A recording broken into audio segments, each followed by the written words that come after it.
Welcome, everyone, to another video of Vader.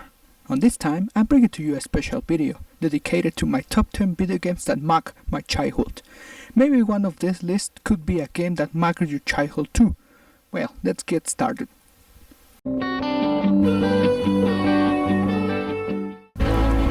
Number 10 is for Resident Evil 3. I can remember I started to play this game at 9 years old. I got it off GameCube console, and it was the first game in my entire game to get all the crap out of me. I was so scary with Nemesis chasing you.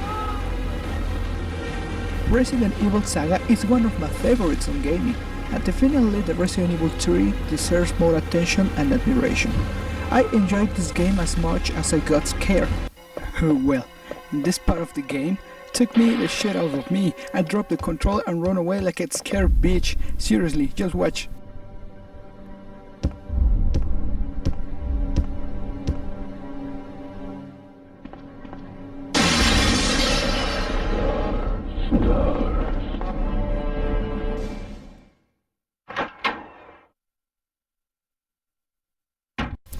Oh, I can remember. I left this game for a moment because of that, and 1 week later I started to play again to finish the game and give a Nemesis a lesson.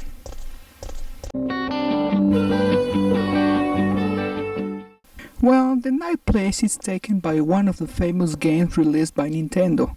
I'm talking about Wario World, one of the games you should play. Think about it. Bizarre dimensions, 3D action, punches, super platform game. Okay, that sounds too amazing. A packed action game with some puzzles games, and awesome bosses and more to show. This game is hard on platform, and getting the 100% it's hard and tedious. But if you like challenge, you might like this one. This game was so short to me. 2 the levers and the 4 words. I can remember I beat this game on 3 days, but it worth the time, and you should play it because it's too awesome.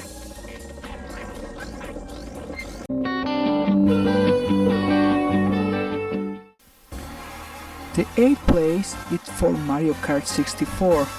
I was 5 when I owned this Nintendo 64. And it was the most awesome console in my hands. This marked my childhood for several reasons.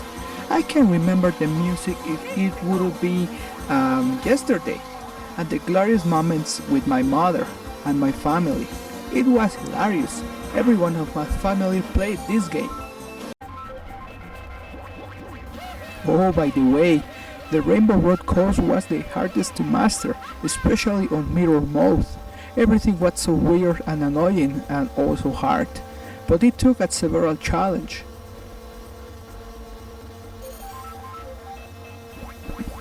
I remember when there was a feather and a bell and as an item, and when I got one, I almost broke the console.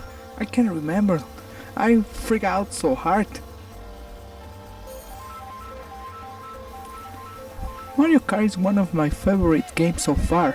I'm actually still playing this game so long in my Nintendo 64, and for any circumstance it's still working.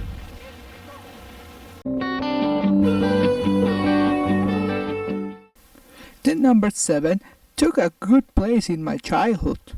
I owned this at the 7 years old and a Game Boy. It was too fun to play. I'm talking about Donkey Kong Country 2. With Donkey Kong captured, I felt terrible, and I decided to rescue him at all cost. It took me over 2 years to beat this game. The reason? It was so hard to get all those grand coins to get into the Lost World after beating K-Rool. It was too hilarious and too hard to get 100% in this game.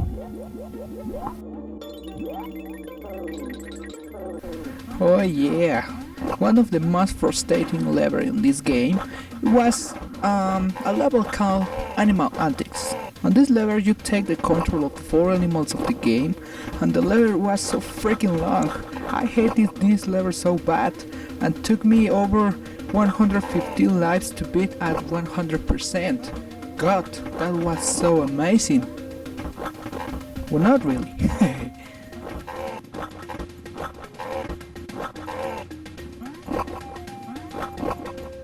Seriously guys, this was a great choice to have fun and challenge yourself.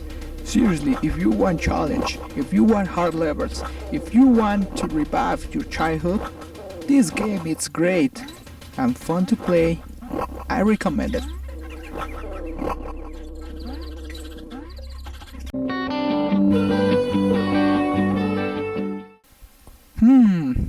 This place is for one retro game based by Nintendo, about fighting of course. Well, Killer Instinct it takes the place. I can remember I owned this game because my mother liked this game so much and she decided to buy it no matter how old I was. That I was like 3-4 years old.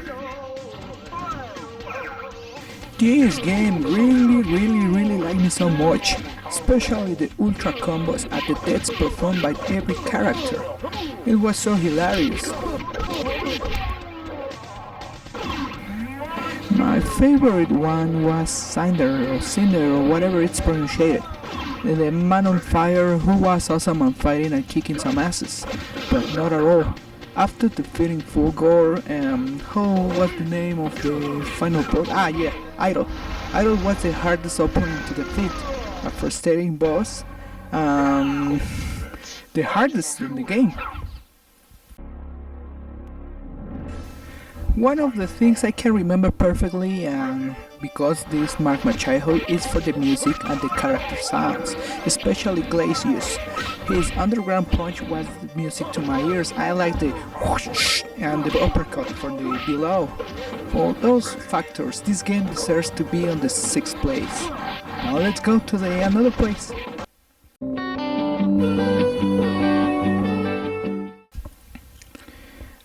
We have been seeing some action games, adventure, puzzle and some survival games, but what lies on the 5th place?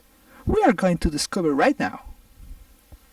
Yeah, my friends, The Legend of Zelda Majora's Mask, one of the most popular games on Nintendo.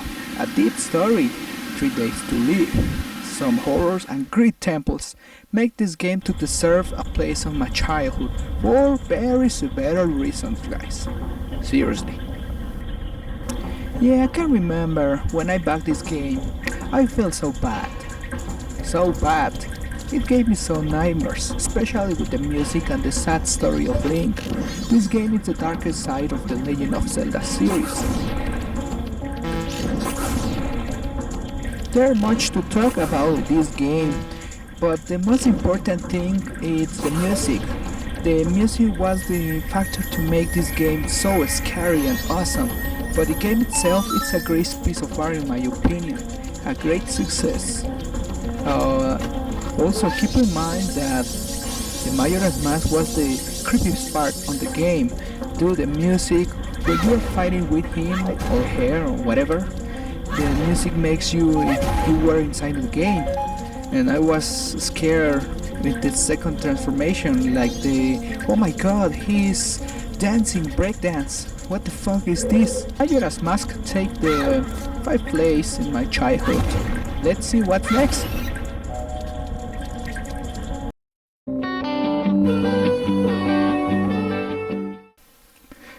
The old days, playing video games, jumping on platforms and putting my skills to test. This game is one of the hardest games I ever played. I'm talking about the Banjo-Kazooie game. Yes, the bird and the bear. This game gave me some good times, some hard puzzles, and of course the final boss was the pain of the ass for 1 week. 1 long week to defeat this fucking boss. Banjo-Kazooie was one of my very best games, especially on my childhood. I'm actually playing this game, beating it and play it again. I love this game so much that the reason why it deserves the 4th place. There's not much to say about this game. This game speaks for itself. It's a piece of art, a great game, and a good game if you want a great challenge. Now let's go with the third one.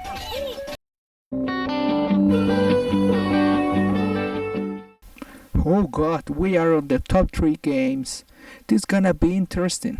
For this point, those games on the top 3 mark my childhood for several reasons. The music, the frustration to beat the bosses, and the playthrough. Well, I find this game so awesome and great piece of engineering and design. So, the third place goes to Donkey Kong 64. Yes, the 5-monkey game. This game takes the platform levels to another level. These great bosses and the awesome music on the hard levels, especially on the crystal caves, where the music was so awesome and comfortable, and it was interrupted dramatically by a scary chord. Well, in general, these games takes you 5 cents and keeps you in front of your TV for hours and hours and hours, finding the golden bananas and getting the 100% of the game. Oh, this game marked my childhood because I failed several tests on the school because instead of studying, I was playing this for age, finding secrets and trying to defeat K. Rool, especially on the Diddy Kong stage. And for that time I got some bad notes and endless vacations. I say endless because I was studying on vacations. Really. Well, let's see what's next.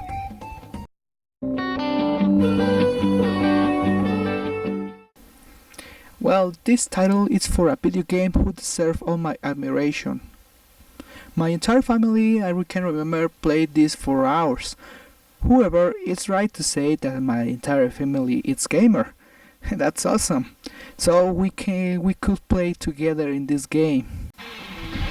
This title is Guitar Hero 1, the grandpa of all Guitar Heroes so far. This game was the sensation of my childhood. I can remember when my entire family went to Game Planet and brought the guitar to play it. My mother was the first to play the guitar. We finished the easy and medium difficult on career. Later I quit because my parents were playing entire days, trying to beat Back at the Moon and Cowboys from Hell and Expert. They were so frustrated, but finally on 3 weeks, I can remember 3 weeks, they achieved it. It was so hard.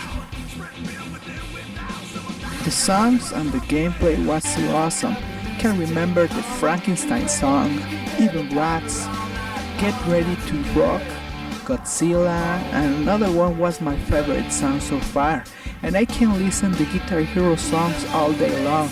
That's the reason why that marked my childhood, because the songs were so awesome and relaxing. Well, let's see what's on the first place.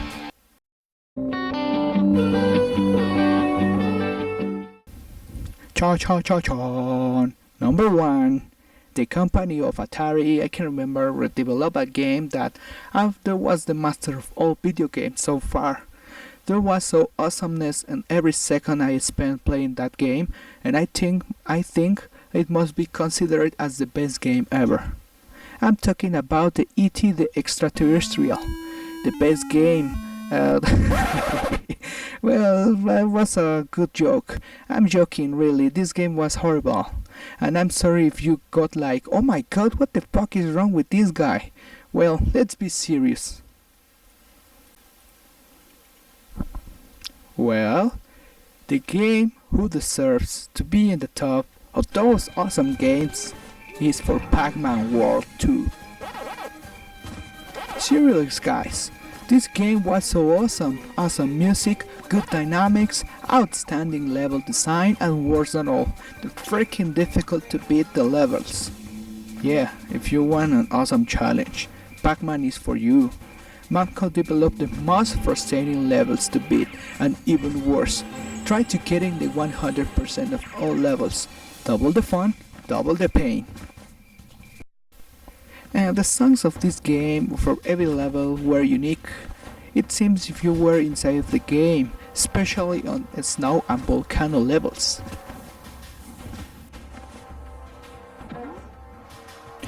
Especially, it took about 1 week to beat a level called Magma Opus.